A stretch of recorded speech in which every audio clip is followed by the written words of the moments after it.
All right, Krystal, what's on your radar? Well, guys, it wasn't supposed to be like this. Back in 1930, John Maynard Keynes, a giant, of course, of economics, he predicted that as workers became more productive thanks to technological innovation, the work week would shorten dramatically.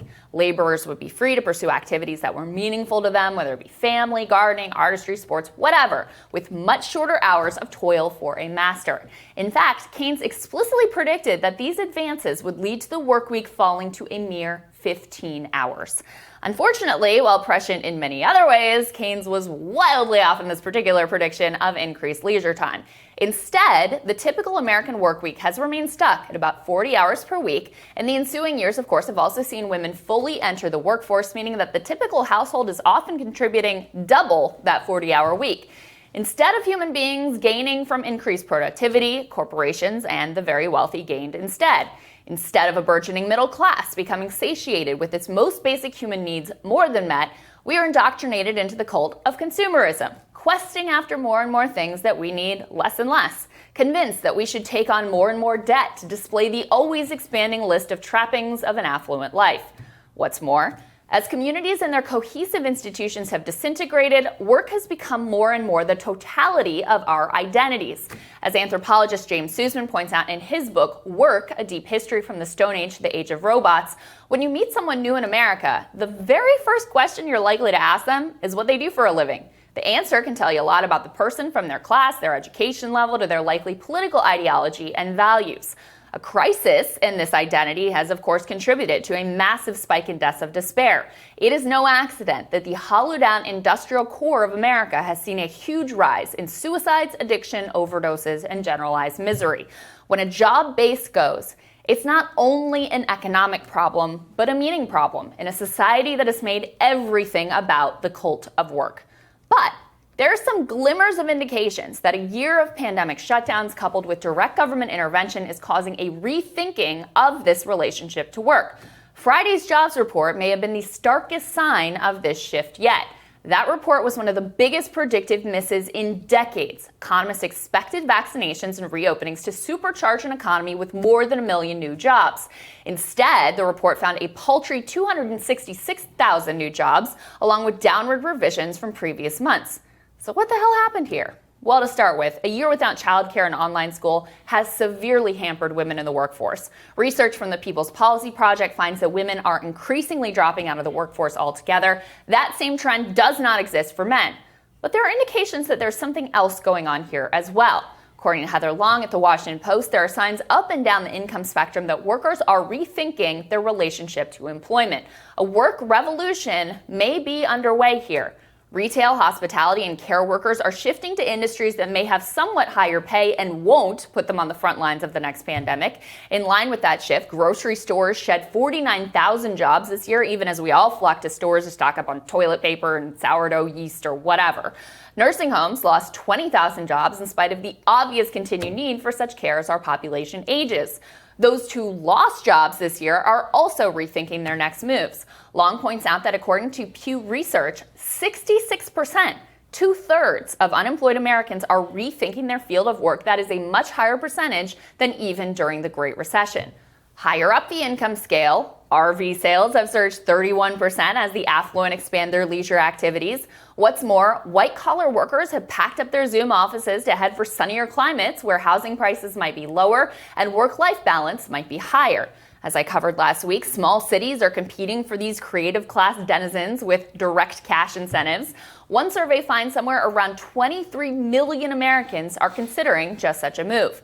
Makes sense, doesn't it? At the beginning of the pandemic, there was a huge work-from-home adjustment for the professional managerial class. Stripped of their coffee breaks, office gossip, and drama, work became less about a core identity and more about just the actual mechanics of client calls or spreadsheet juggling or presentation building. In other words, work was decoupled from finding meaning and became more stripped down to its core function of just a way to pay the bills so you can get on with living the life that you actually want to live.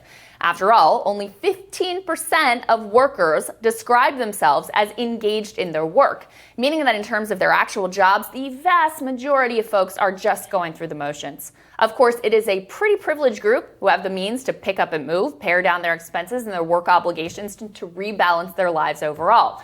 But if there is one thing we know, it's that these affluent suburbanites set the tone for the culture of the entire country and are overwhelmingly influential in terms of their policy preferences. And if there's another thing I know, it's that the cult of work has been a disaster for working class people. It's the reason why we would force a single mom into the workforce at $7.25 per hour rather than enable her to spend quality time nurturing and raising her children.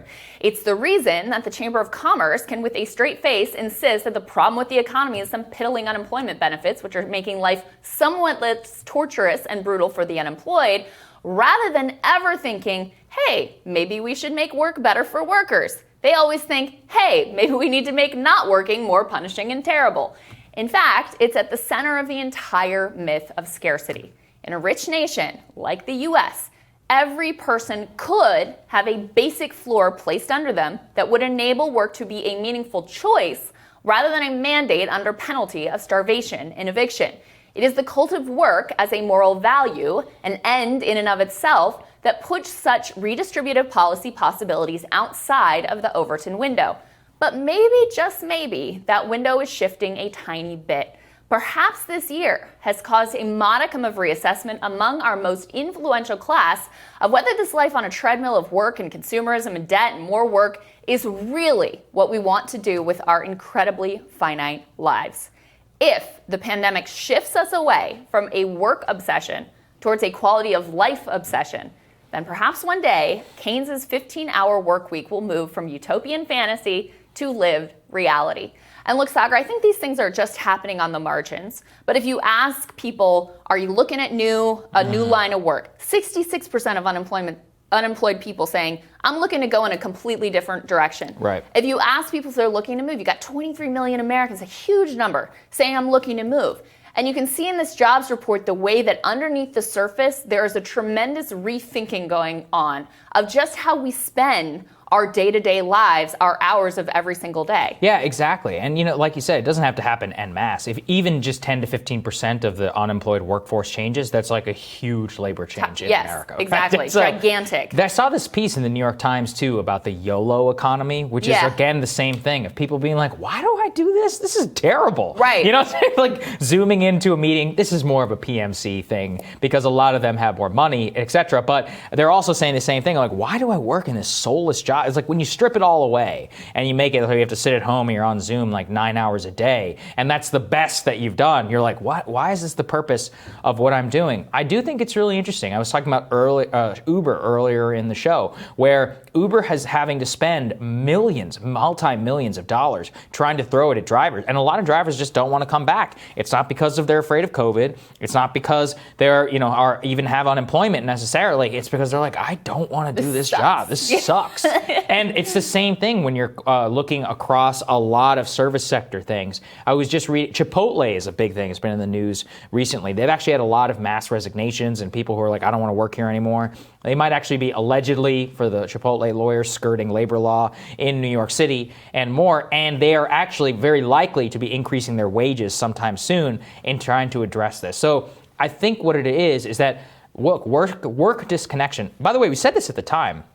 The easiest way to avoid all of this was to make sure people didn't have to go on unemployment. Right. But I'm like, you guys are the ones who chose that. Yes. We could have had a payroll program and paid people in order to stay at their jobs, regardless of whether they closed or not. And then you wouldn't have mass dislocation, mass reassessment, and all that. But you people are the ones who insisted on doing this way, even though it was more inefficient and it was stupider and probably cost more money in the long run. Now you're going to have to live with the consequences. When somebody leaves their job for 16 months, you're just not the same person anymore. Right. I think back to those months and you're like, wow, I mean, it seems like a complete lifetime ago in the way people are living, changing, all of that. So this is just a natural change in, societies have shocks, and that's what this is. And I don't want to erase the fact that for a lot of people, these aren't affirmative choices. They're screwed and they're doing whatever they could figure out to do. And the fact that we didn't provide any of that safety net in terms of child care and enabling people to be able to continue to work at their jobs and stay attached to their employment, those were horrific, painful things that left a lot of people screwed. But over the ensuing months, there was people were forced to rethink their lives. They were forced to turn their lives upside down. And so now coming out of it, it makes all the sense in the world that they'd be going, okay, what parts of this were actually better? What parts of this am I going to try to go back to? How am I going to reinvent myself? Because not reinventing myself is like not even an option here. That was taken off the table by the federal government's failures to provide a safety net underneath people. And then the other thing I would say about this is, yes, when we're talking about people who found their identity through their like white collar, professional managerial class job, and suddenly when it's stripped down to its basics of just Zoom calls and the actual work. Remember, we covered this early in the pandemic. There was this crisis in people being like, this sucks. Yeah. Now that I don't have like people to talk to, working the coffee brain, like the social, the drama around, the gossip and whatever, they're like, my actual job I hate and has zero meaning in it and is not only not essential, it's a completely bullshit, irrelevant job. It's hard to unlearn that. And whatever the cultural values of the PMC are, that's what dominates the country. They set the course. They have all the money and they have all the power. So if they make slight shifts in how they're thinking about the workplace and how they're approaching their lives, that has massive reverberations for everyone. Totally does. All right, coming up, Will Jawando, Philip Wegman, they're going to join us for Team Rising. That's next.